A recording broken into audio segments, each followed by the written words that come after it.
Visitors અને power visitors એમને નહીં ખબર હોય હોટ સીટ આ અમારો એક યુનિક કન્સેપ્ટ છે કે જેમાં બધા જ ખડાતા બિઝનેસ એન્ટરપ્રિન્યોર અહીંયા છે અને દરેકને પોતાના બિઝનેસમાં વ્યવસાયમાં કંઈક ને કંઈક નાની સમસ્યા સળગતી સમસ્યા હોય છે જેનું સોલ્યુશન કદાચ ઘણા વર્ષોના મનોમંથન કે મૂંઝવણ પછી પણ નથી મળતું હોતું. તો અહીંયા એ ઓપન ફોરમમાં એ પ્રોબ્લેમ્સ પુટઅપ કરે છે અને આટલા બધા જે બિઝનેસ એન્ટરપ્રિન્યોર છે એ પોતાના અનુભવને આધારે પોસિબલ બેસ્ટ સોલ્યુશન એને આપે છે. તો આજે પણ સળગતો પ્રશ્ન છે.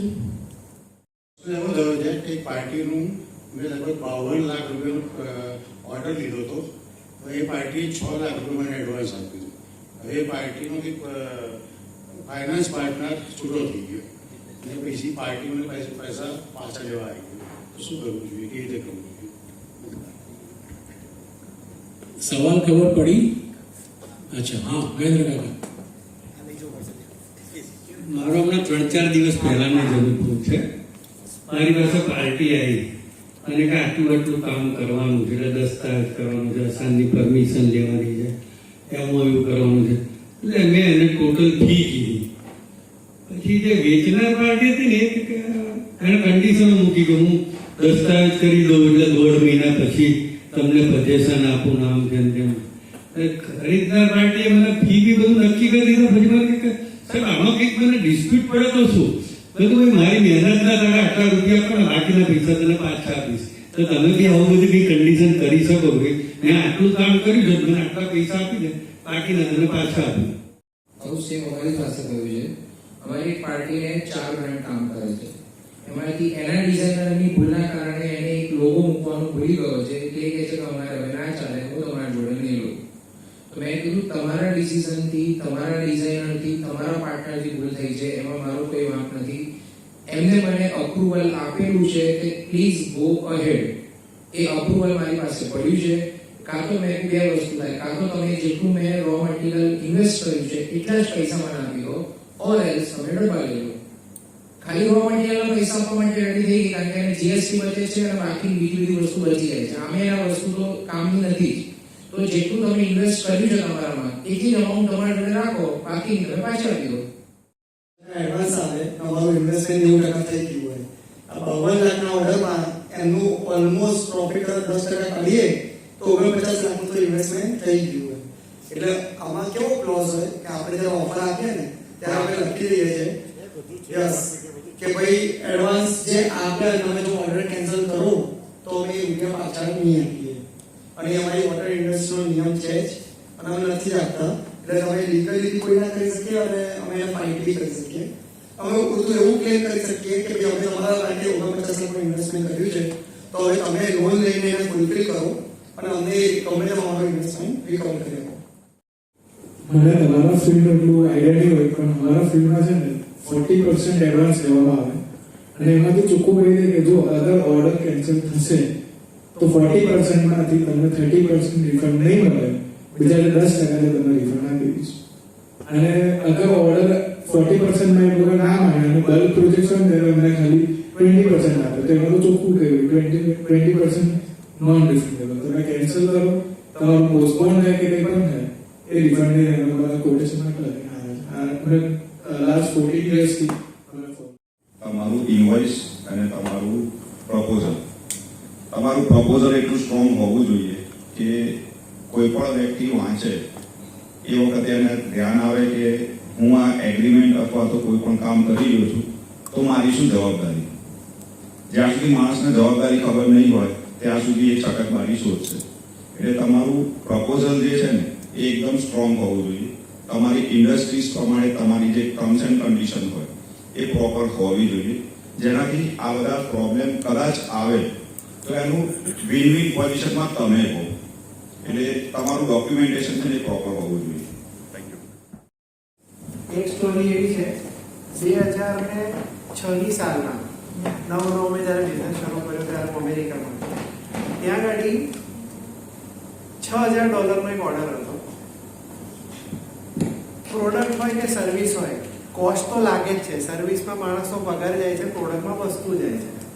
તો પ્રોજેક્ટ ઓલમોસ્ટ પતી ગયો હતો, 80% કામ અમે કરી નાખ્યું હતું અને સમવેર ક્લાયન્ટે મારી પાસે રિફંડ માંગ્યું. ત્યારે ડોક્યુમેન્ટની અંદર એક ક્લોઝ હતો નહીં કે ભાઈ રિફંડ માંગો તો શું કરવાનું. અને અમેરિકામાં law and order is extreme. અમેરિકાની કંપનીમાં મારું બિલિંગ થતું હતું એટલે મેં એને રિફંડ આપ્યું. અને એ દિવસે મેં મારા બધા રૂમમેટ્સ જે અમે કોલેજમાં સાથે રહેતા હતા એને પાર્ટી આપી. લોકો મને કે ગાંડો થયો છે, પાર્ટી આપે છે, તને $6,000 નુકસાન થયું તો પાર્ટી આપે છે. મેં કહું મને એક વસ્તુ શીખવા મળી કે રિફંડ ક્લોઝ એગ્રીમેન્ટમાં મેં લખ્યો નહોતો, હવેથી લખીશ તો હવે આગળ મને તકલીફ નહીં હોય.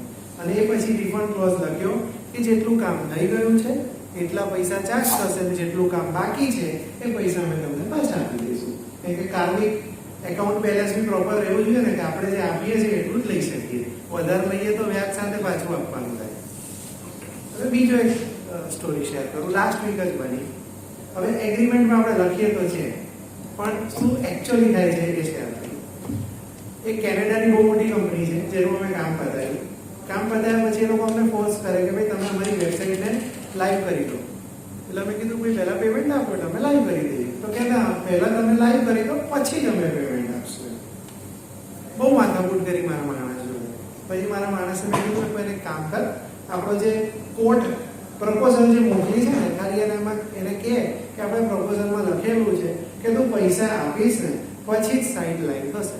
જેવું એવું કીધું એવું એણે કીધું કે સોરી અમે એ જોયું નહોતું. સો 80% લોકો આપણા લખેલા જે પ્રપોઝલ છે ને, એગ્રીમેન્ટ તો દૂરની વાત છે કે સહી કરીને આપવાનું, પ્રપોઝલ વાંચતા જ નથી.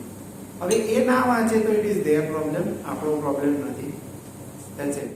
હાર્વર્ડ બિઝનેસ રિવ્યુ કરીને બહુ ફેમસ બુક છે જે વર્લ્ડની નંબર 1 બુક છે. એમાં કયા ઓર્ગેનાઇઝેશનને ક્યારે શું તકલીફ પડી, એમાં શું પ્રોબ્લેમ થતા હતા અને પછી એડવાઇસ આપ્યા પછી શું સોલ્યુશન આપ્યું અને એનાથી શું ફાયદો થયો.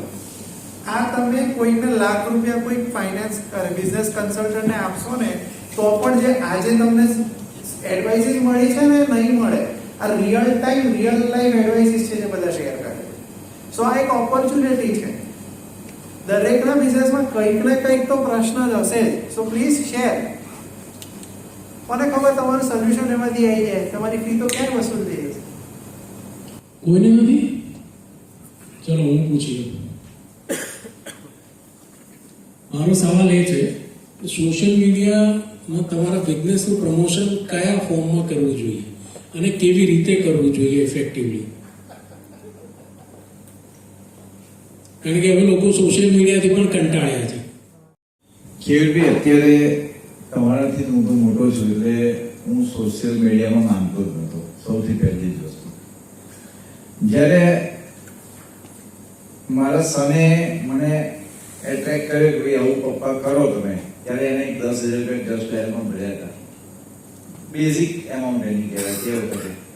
પછી બધાના ફોન આવવા માંડ્યા એટલે મને બી નવાઈ લાગી કે ક્યાંથી આટલા બધા ફોન ચાલુ થઈ ગયા. ભલે ધંધો થયો ના થયો પણ લોકો તમને ઓળખતા થયા આનાથી. એટલે 10,000 રૂપિયામાં આપણને 1,000 ફોન આવ્યા એટલે આપણે તો પૈસા વસૂલ થઈ ગયા. ત્યાર પછી મેં આઈ થિંક કેવીજેન જોઈન કર્યું. સૌથી પહેલી મારી મુલાકાત આપણા બિલ ગેટ્સ કેવીજેનના કૃષિકભાઈ, અને ઇઝ એ વેરી માસ્ટર. આ બધી જ ઓડિયન્સને આપણે ગેસ્ટને બી હું કહી દઉં છું કે ઋષિકભાઈ જેવી સેન્સ અને એમની જે બિઝનેસ આઈડિયા છે સાહેબ આપણે માની ગયા. એમને જ્યારે મળવા, હું એકચ્યુઅલી બિઝનેસ આપવા ગયો એમને, પણ એમને મને 2 કલાક બેસાડ્યો. બિઝનેસ તો ના લીધો પણ મને આઈડિયાઝ આપ્યા. અને એ બિઝનેસ મારે પછી કોઈ રેફરન્સ જ મેં આપ્યો છે. અને પછી હું એના ઉપરથી સોશિયલ મીડિયામાં ગયો. આજે મારું 70% ટર્નઓવર સોશિયલ મીડિયાથી છે. અને એક વસ્તુ એ બી કહી દઉં, બધી જ પબ્લિક નવરી છે. જેટલી રીલ બનાવો ને પેલી શાકમાં દાળ વઘાર કરતી હશે તો રીલ જોતી હશે સાઈડ ઉપર. એટલે મૂકો તમે અને મળો. હવે કે તું કે કરો અને ઋષિકભાઈને કામ. ના, ઋષિભાઈનું જ કહેવાનું છે કે તમે તમારી પ્રોડક્ટને નીશ સમજો. એટલે તમે કઈ ફિલ્ડમાં છો અને કઈ નોલેજ શેર થાય એ પ્રમાણે. એટલે દરેક ફિલ્ડમાં દરેક સોશિયલ કરવાનો કહેવાય ને કે અલગ અલગ હોવું જોઈએ. તમારું બિઝનેસ છે ફાઇનાન્સ સોલ્યુશન્સ આપવાનું, એટલે તમારે તો પોડકાસ્ટ જ કરવું જોઈએ. અને પોડકાસ્ટથી તમારું જો નોલેજ શેરિંગ થાય તો લોકો તમને પૂછવા આવશે, સામેથી ઇન્વેસ્ટમેન્ટ બી કરશે. એટલે તમે જે તમારો જે આટલા વર્ષનો એક્સપિરિયન્સ છે, તમે કાયમ બધો અનુભવ છે, તો એ અનુભવને શેર કરશો ને પોડકાસ્ટમાં કે ભાઈ આ ફાઇનાન્સને આ કરવું જોઈએ, આ ના કરવું જોઈએ, કેમ ના કરવું જોઈએ, એ સમજાવશો તો લોકો તમને ઓટોમેટિક કનેક્ટ થશે. અને તમારું સોશિયલ મીડિયામાં જે રેવન્યુ ના મળી હોય એ તમને ઓટોમેટિક રિફ્લેક્ટ થવા લાગશે.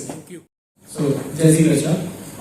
સિન્સ આપણે બંને we are from the same field, માર્કેટિંગમાં 360 ડિગ્રી માર્કેટિંગ કહેવાય આવું કોન્સેપ્ટ હોય, જેમાં સાહેબ વિઝિટર આવ્યા છે, પ્રિન્ટ મીડિયા પણ હોય, આઉટડોર હોય, ઇન્ડોર હોય, અને હવે ડિજિટલ માર્કેટિંગ.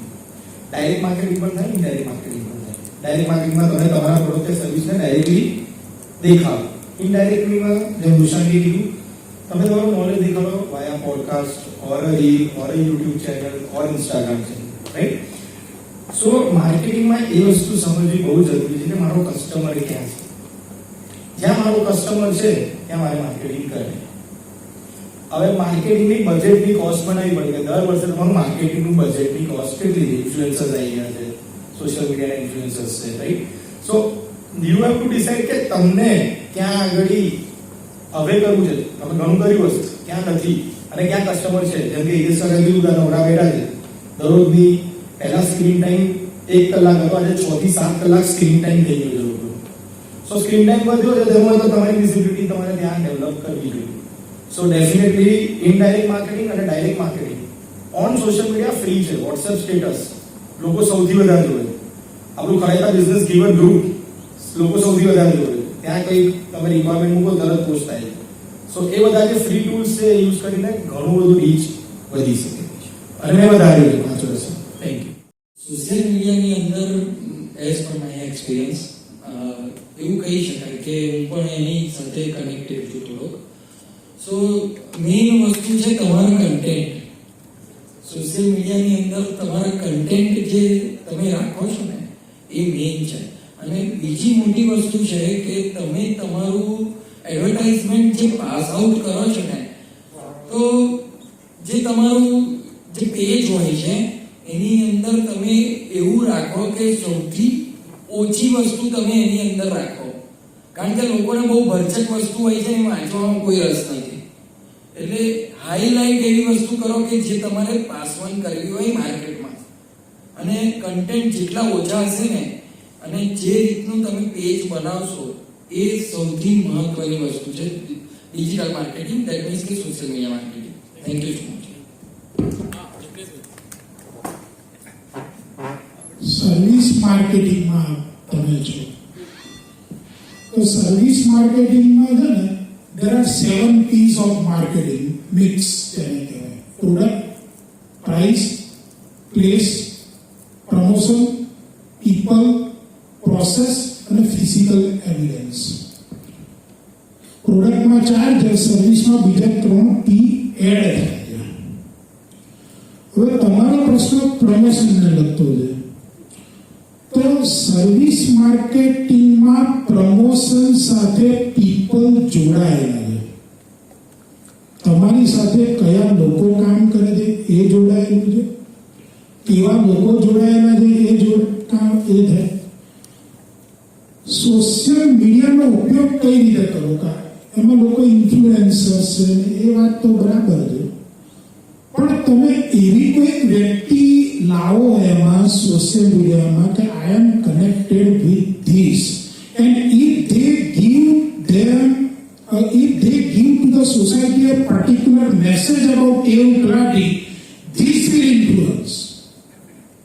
અને બીજું, આપણા professionals, you are also finance professionals માટે LinkedIn એક એવું પ્લેટફોર્મ છે કે જેના દ્વારા તમે તમારું માર્કેટિંગ કરી શકો છો. અને LinkedIn is exclusively for professionals and business entrepreneurs. એના પૂરતું મર્યાદિત છે. એનો ઉપયોગ મોટા ભાગનો કરો. વકીલો બી હવે મોટા ભાગના એમના પોતાના જે એચિવમેન્ટ્સ હોય જે મુક્તા થઈ ગયેલા છે. અવફાર એ લોકો મૂકે છે. હું તો નથી મૂક્યા હજી સુધી, મેં ટ્રાય પણ નથી કર્યો. પણ તમારા જેવા માટે લિંક્ડઇન એક સારું પ્લેટફોર્મ છે અને એનો ઉપયોગ ધીરે ધીરે વધારશો તો સારું જ છે. આજે નહીં તો કાલે ડિજિટલ માર્કેટિંગ વગર નહીં ચાલે.